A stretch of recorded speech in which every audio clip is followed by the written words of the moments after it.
ప్రపంచంలో చాలా మందికి దయ్యాలంటే నమ్మకం లేకపోవచ్చు. కానీ ఈ రోజు చెప్పే కేసు వల్ల మీకు నమ్మకం వచ్చేస్తుంది. ఇది కువైట్ లో జరిగిన రియల్ హారర్ ఇన్సిడెంట్. మన దేశంలో దయ్యాలు, భూతాలు, పిశాచులు ఎలానో కువైట్ కంట్రీస్ లో జిన్స్ ని నమ్ముతారు. సో అసలుకి ఈ జిన్స్ ఎవరు? సో కువైట్ లో జరిగిన హారిఫైయింగ్ ఈవెంట్ రియల్ ఫేకో ఈ రోజు వీడియోలో తెలుసుకుందాం. సో ఇక స్టార్ట్ చేద్దామా?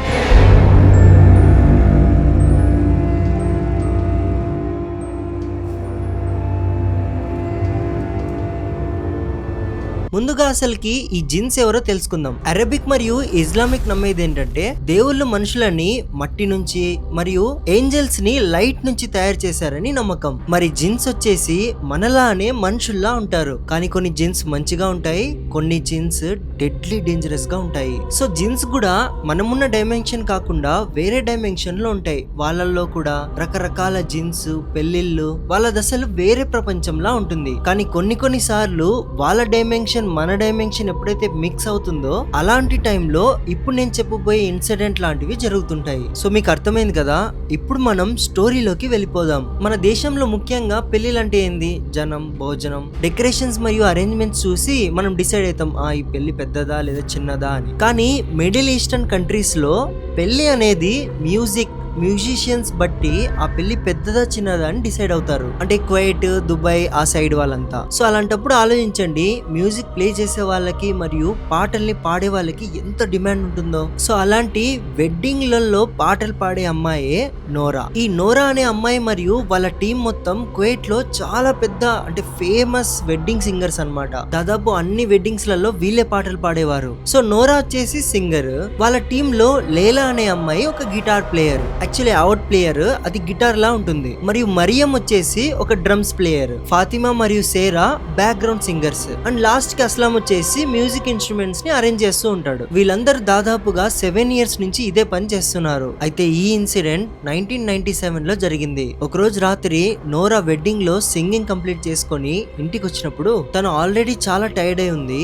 ఇంటికి వచ్చిన తర్వాత బెడ్ పైన అలా పడుకున్న తర్వాత వెంటనే తనకు ల్యాండ్ లైన్ లో ఒక కాల్ వస్తుంది. ఆ కాల్ లో ఒక వయసైన వ్యక్తి ఆ అమ్మాయితో ఒక వెడ్డింగ్ సింగింగ్ ప్లాన్ చేస్తున్నాడని చెప్పాడు. నోరా ఏమో అతను చెప్పిన డేట్ కి తన షెడ్యూల్ ఫ్రీగా ఉందా లేదో చూసుకొని ఆ రోజు ఫ్రీగా ఉండడంతో ఆ వెడ్డింగ్ లో సింగింగ్ ని ఒప్పేసుకుంటుంది. అయితే పేమెంట్ కి ఇంత అవుతుంది అనేసి నోరా ఎప్పుడైతే ఇవన్నీ ఎక్స్ప్లెయిన్ చేస్తుందో ఆ పక్క నుంచి ఆ ఏజ్డ్ పర్సన్ వచ్చేసి ఎంతైనా పర్లేదు హై పేమెంట్ ఇస్తా అని అంటాడు. అంటే నార్మల్ గా వెడ్డింగ్ లో చేసేదానికంటే 10 times హైయర్ గా ఇస్తాను అని చెప్పాడు. ఇక నోరా అయితే షాక్ అయిపోతుంది, ఏంది నేను అడిగిన దానికంటే 10 times ఎక్కువ ఇస్తా అంటున్నాడు అని. కానీ నోరా ఒక వింత విషయం అబ్జర్వ్ చేస్తుంది. ఏంటంటే ఆ ఓల్డ్ మ్యాన్ ఉన్నారు కదా ఫోన్ లో మాట్లాడుతున్న ఆయన ప్యూర్ అరబిక్ లో మాట్లాడుతున్నాడంట. అంటే ఏదో ఒక అరబిక్ స్కాలర్ ఉన్నట్టుగా మాట్లాడుతున్నాడు. ఆ తర్వాత ఈ పెద్ద ఆయన వీళ్ళకి ఒక లొకేషన్ అనేది సెండ్ చేశాడు, ఇక్కడ వెడ్డింగ్ ఉంది అని. అయితే ఆ చోటు ఈ మెయిన్ సిటీ నుంచి దాదాపు 30-40 kilometers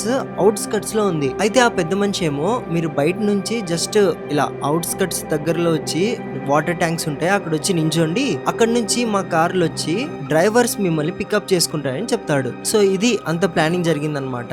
ఎక్కడ ఈవెంట్, ఎక్కడి నుంచి ఎవరు పికప్ చేసుకుంటారు, వెడ్డింగ్ లో ఏం పాటలు పాడాలి అన్ని డిసైడ్ అయిపోయాయి. ఆ తర్వాత 2 రోజుల్లోనే పేమెంట్ కూడా సెండ్ చేసేసారు. నోరా మరియు టీం మొత్తం షాక్ అయిపోతారు, ఏంది అసలు అడ్వాన్స్ పేమెంట్ లోనే ఫుల్ పేమెంట్ చేసేసాడు అని. ఇక వీళ్ళంతా ఫుల్ జోష్ లో ఉన్నారనమాట. ఫైనల్ గా ఆ వెడ్డింగ్ రోజు వచ్చింది. వీళ్ళు వాళ్ళ కార్లలో వాటర్ ట్యాంక్ దగ్గర వరకు వెళ్ళి ఆ వెడ్డింగ్ వాళ్ళ 3 డ్రైవర్లు వచ్చి వీళ్ళని వేరే కార్స్ లో పికప్ చేసుకుని వెళ్లారు. వీరిక ఆ వెడ్డింగ్ జరుగుతున్న ఈవెంట్ చోటు చూసి షాక్ అయిపోతారు. అంటే అది చూడడానికి ఎంత పెద్ద ప్యాలెస్ అంటే ఇక్కడ మనం పర్ఫామ్ చేయడం ఏంది అనేసి షాక్ అయిపోతా ఉంటారు. ఇక ప్యాలెస్ లో ఎంటర్ అయిన తర్వాత అక్కడ చాలా మంది ఉంటారు. ఒక పెద్ద మనిషి వచ్చేసి మీరు వెళ్ళి రెస్ట్ తీసుకోండి, పెళ్లి కూతురు రాత్రికి వస్తుంది అని చెప్తారు. సో నోరా వాళ్ళ టీం మొత్తం వాళ్ళ రూమ్స్ ఇచ్చింటారు కదా, అక్కడికి వెళ్ళేసి రిహర్సల్ స్టార్ట్ చేస్తారు. అంటే ఎలా చేద్దాం ఏం కథ అనేసి ప్లాన్ చేయడం స్టార్ట్ చేసి ఉంటారు. సో వీళ్ళైతే ఒక వింత విషయం నోటీస్ చేశారనమాట. ఆ డెకరేషన్స్, అక్కడ ఉన్న జనాలు చాలా వింతగా ఉన్నారు. అంటే డెకరేషన్స్ కూడా ఏదో పాత కాలంలో డెకరేషన్స్ లాగా, మరి అక్కడ ఉన్న జనాలు కూడా ఏదో పాత ట్రెడిషన్ లో ఓల్డ్ పీపుల్స్ ఎలా వేసుకుంటారో అలాంటి ఫ్యాషన్ లో బట్టలు వేసుకున్నారు. ఇంకో వింత విషయం ఏంటంటే వీళ్ళు వచ్చినప్పుడు చాలా తక్కువ మందే ఉన్నారు. ఏదో అక్కడ కొంతమంది పాత బట్టలు వేసుకొని ఏదో ఓల్డ్ ట్రెడిషన్ లో బట్టలు వేసుకొని ఉన్నారు. కానీ వీళ్ళు వచ్చిన తర్వాత నుంచి చూస్తే నిమిషంకి 50 మంది వస్తున్నారంట. అంటే లైక్ 15 మినిట్స్ లో ఫుల్ ఎంటీ ఉన్న చోటు మొత్తం ఫిల్ అయిపోయింది. అక్కడ ఉన్న జనాలు అందరూ ఓల్డ్ డ్రెస్సే వేసుకున్నారంట. మరియు 12 అయ్యేకొచ్చిన ముందు అందరూ వచ్చేసారు. ఇక సెలబ్రేషన్స్ అన్ని స్టార్ట్ అయిపోయాయి. ఇంకా అప్పటి నుంచి అందరూ డాన్స్ వేయడం స్టార్ట్ చేస్తారు. అక్కడ చూస్తూ నోరా మరియు వాళ్ళ టీం ఒక వింత విషయం నోటీస్ చేసింది. ప్రతి ఒక్కరు ఒకటే సింక్ లో డాన్స్ వేస్తున్నారంట. అంటే అందరూ ఒకేసారి చేతులు లేపడం, అందరూ ఒకేసారి తల ఊపడం, అలాంటివి సేమ్ సింక్ తో డాన్స్ వేస్తున్నారు. అంటే ఒకరు ఇద్దరు ఒకే రకంగా వేస్తే వింత కనిపించదు, కానీ 50-60 మంది ఒకే రకంగా డాన్స్ వేస్తున్నారంటే కొంచెం భయం వేస్తుంది. అక్కడ దాకా జాలీగా ఉన్న అక్కడ వాతావరణం మొత్తం బరువుగా ఫీల్ అవ్వడం స్టార్ట్ అయింది. రాను ఏదో గలీ స్మెల్ రావడం స్టార్ట్ అయింది వాళ్ళకి. ఎంత గలీ స్మెల్ అంటే వాళ్ళకి వామిటింగ్ వచ్చేలా ఉంది. ఇక నోరా మరియు టీమ్ మొత్తం సింగింగ్ కి రెడీ అయ్యి పాటలు పాడడం స్టార్ట్ చేసిన తర్వాత అందరు ఒక్కొక్కరు టిప్స్ ఇవ్వడం స్టార్ట్ చేస్తారు. అలాంటి సమయంలోనే స్టేజ్ ఎక్కి ఒక అమ్మాయి నోరాకి డబ్బులు ఇచ్చిన తర్వాత సడన్ గా నోరా చేతిని పట్టుకుంది. నోరా అయితే చూసి ఫుల్ షాక్ అయిపోతుంది. ఆ అమ్మాయి చెయ్యి ఎంత వేడిగుందంటే ఏదో బొగ్గులోంచి చేయి పెట్టి ఇలా తీసినట్టుగా ఉంది. అంత వేడిగున్న చేతిని చూసి నోరా ఫుల్ భయపడిపోతుంది. ముందరేమో అందరు డాన్స్ చేస్తున్నారు, ఈ అమ్మాయి ఏమో నోరా చేయి పట్టుకొని భయపెడుతుంది. ఇక నోరా ఫిక్స్ అయిపోయింది ఇది అసలు నార్మల్ వెడ్డింగ్ అయితే కాదని. అప్పుడు సడన్ గా నోరాకి ఒకటి కనబడుతుంది.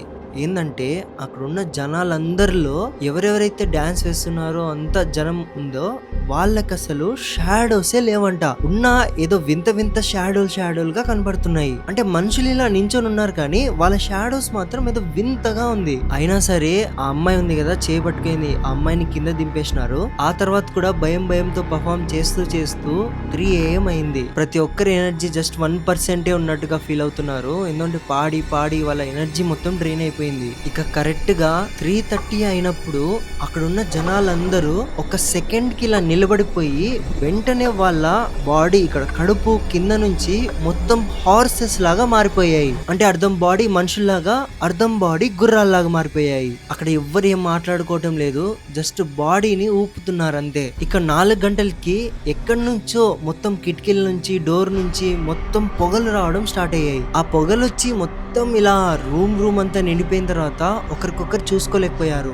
ఆ క్షణంలో అందరూ సైలెంట్ గా అయిపోయారు. ఇక ఆ సైలెన్స్ లో వీళ్ళకేమైపోతుందని భయంతో నోరా ఎల్లా అని గట్టిగా అరిచింది. ఎల్లా అంటే వాళ్ళ భాషలో పరిగెత్తండి అని. ఇక ఆ ఇన్స్ట్రుమెంట్స్ ఏవి ఎక్కడున్నాయో అక్కడే పడేసి నోరా మరియు వాళ్ళ టీం మొత్తం అక్కడి నుంచి పారిపోతుంది. అక్కడి నుంచి పరిగెత్తిన వాళ్ళు డైరెక్ట్ గా వాళ్ళ కార్లు పెట్టారే అక్కడి దాకా పరిగెత్తుతూనే ఉన్నారు. అంత భయపడినారు వాళ్ళు. ఇక వాళ్ళ కార్లు తీసుకొని వెంటనే వాళ్ళు పోలీస్ స్టేషన్ కి అయితే వెళ్లారు. ఆ కంప్లైంట్ లో వాళ్ళు కార్ పెట్టిన చోటు నుంచి ఎక్కడ వెళ్ళాలి, డైరెక్షన్స్ అన్ని చెప్పి ఆ వెడ్డింగ్ ఎక్కడైతే జరుగుతుందో అంత డీటెయిల్స్ మొత్తం కంప్లైంట్ రిజిస్టర్ లో రాస్తారు. నెక్స్ట్ రోజు పోలీస్ వాళ్ళు ఆ వాటర్ ట్యాంక్ నుంచి వాళ్ళు చెప్పిన రూట్ కి వెళ్తారు, కానీ అక్కడ ఎలాంటి వెడ్డింగ్ జరిగిన ప్లేసే లేదు. ఇక ఈ టీం వాళ్ళందరికీ పిచ్చి పట్టింది అనుకొని ఆ పోలీస్ వాళ్ళు ఆ కేసుని అయితే క్లోజ్ చేస్తారు. నోరాకు ఒక కాల్ వచ్చింది కదా, ఆ వయసైన వ్యక్తి ఇలా కాల్ చేశాడు ఈవెంట్ కోసం అని. ఆ రికార్డ్స్ ఏమైనా ఉంటాయి, కాల్ రికార్డ్స్ అనేసి చెక్ చేస్తే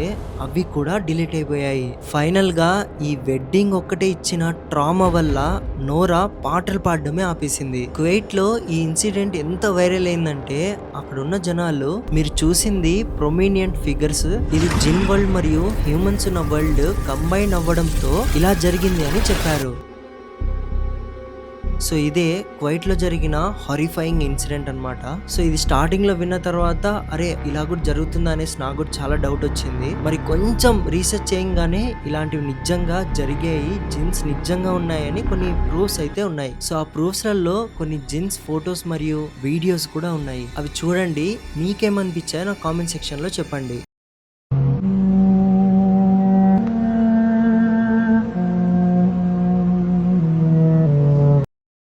من ذا الذي يشفع عنده إلا بإذنه يعلم ما بين أيديهم وما خلفهم ولا يحيطون بشيء من علمه إلا بما شاء وسع كرسيه السماوات والأرض. So guys that's it for today. మీరు చూపిస్తున్న సపోర్ట్కి చాలా థ్యాంక్స్. ఇలానే లైఫ్ లాంగ్ సపోర్ట్ చూపిస్తారని కోరుతున్నాను. And once again thank you so much guys. మీ పేరెంట్స్ని జాగ్రత్తగా చూసుకోండి. మనం కలుద్దాం అప్కమింగ్ థ్రిల్లింగ్ వీడియోస్లో. 3, 2